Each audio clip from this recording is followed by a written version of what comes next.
but bring it back to the example that Sue and I were talking about, like this kind of like, she's like, oh, next Christmas, just be like, bleh, I have the flu. And then you don't have to go visit. And, I would like you to bring it back to that. Well, we would suggest that you don't lie about it. Well, that was my question, is that like, hold on, before you say anything, SOTU. So I was kind of weighing this. I wasn't fully on one side or the other, kind of like what you were saying about truth being not one dimensional. It just gave me pause. It gave me something to think about. I loved Sue's sassiness, as I said, and I loved that kind of notion of like, see, but she doesn't have your parents. well, that's my point, is that she was giving me some power to be like, Sure, hey, it's real easy for her. Her parents are gone. no, that's what I'm saying, SOTU. She was giving me it's like the permission, so to speak, to choose self-love and be like, hell, if you have to, Natalie, just say you have the flu. Hold on.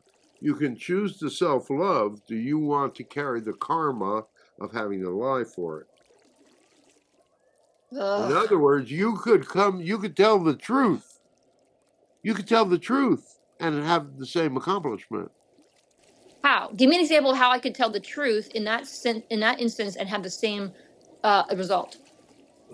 Mother and father, you've been driving me crazy for the past 5 years, and I just need to take Christmas off. Okay, yeah, SOTU, you're being so completely unrealistic.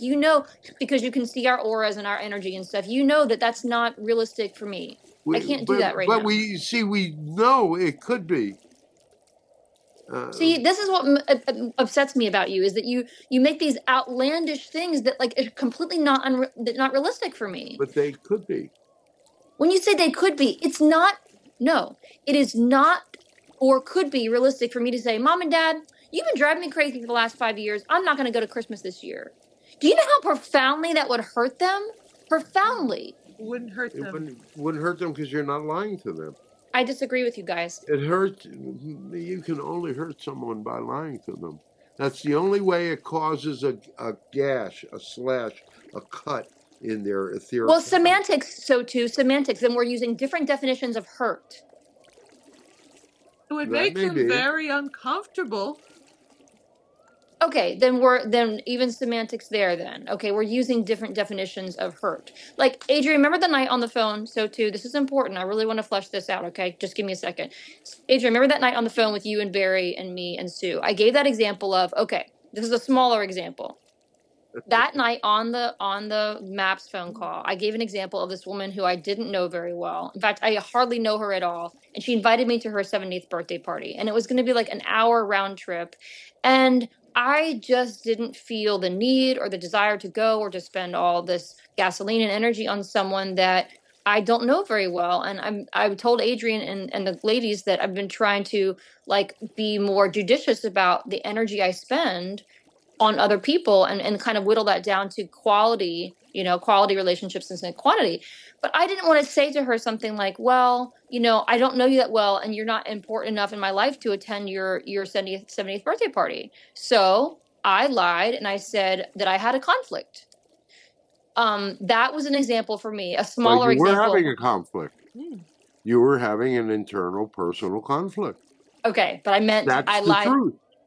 Thank you. But I'm saying I lied to her and said I had a calendar conflict. Okay. I'm being honest with you, telling you guys that I lied to her. Mm-hmm. So we were using this definition of hurt. You were saying like it only hurts someone when you cut a gash in there, whatever. And I understand what you're saying, but you have to remember, SOTU, as I've said before, and I feel strongly about this. You have not, and this is truth, right? This is a fact. You have not been incarnate on this earth ever, correct? So, correct.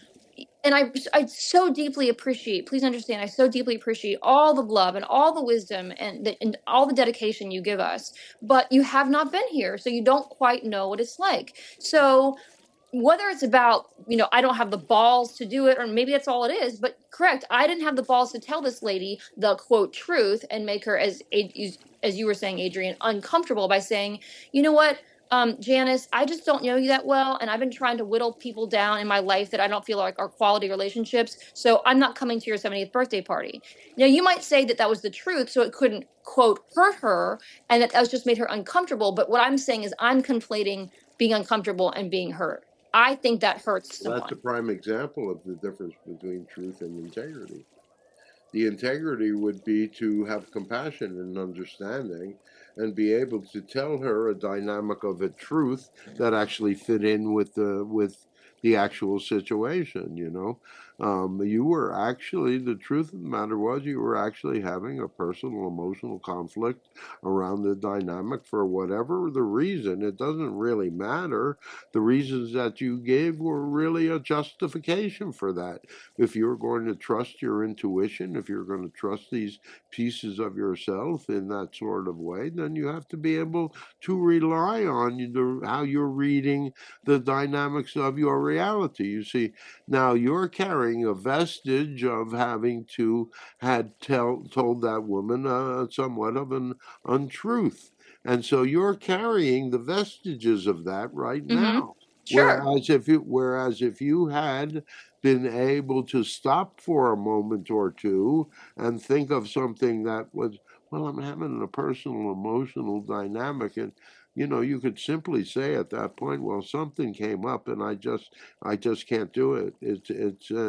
And if she questions you on the dynamic, you say, well, it's a personal emotional thing that I'm having to deal with. And you can say, and it has nothing to do with you, because ultimately it doesn't have anything really to do with her. She is only an example of a motivation of a choice for you to make.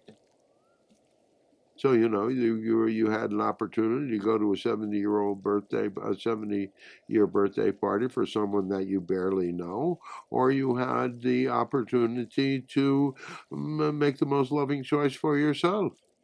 And we would say to you, you made the most loving choice for yourself. The thing was that you didn't have to tell a fib.